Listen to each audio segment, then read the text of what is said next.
Next example है हमारे पास 0.9% of 394 multiply 0.8% of 382 is equal to question mark. Option है 7.7, 8.5, 10.85, 12.35 और 15.50।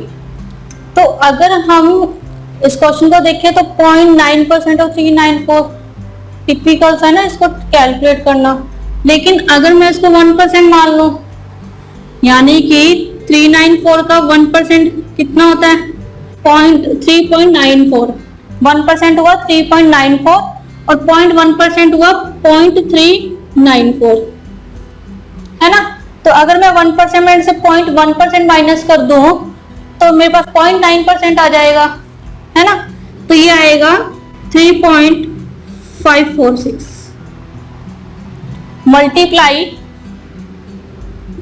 अगर मैं इसका 1% निकालूं 0.8% का, अगर मैं 1% इसका देखूं तो ये होगा 3.82, है ना। और अगर मैं इसका 0.1% निकालूं तो ये हुआ 0.382,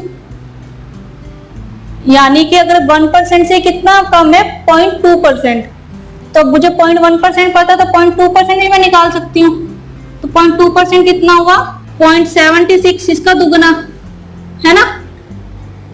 0.76 इसका हुआ 2%।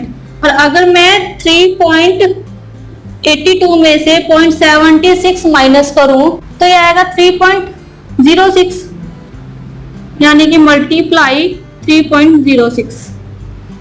अगर मैंने 0.9% निकाला 396 का तो मेरे पास आया 3.546 और 0.8% निकाला 382 का तो मेरे पास आया 3.06। और अगर मैं इसको मल्टीप्लाई करूं तो ये मेरे पास आएगा 10.85। ठीक है, तो ऑप्शंस में चेक करो, ये भी रॉन्ग है, ये भी रॉन्ग है, right answer, wrong answer, wrong answer.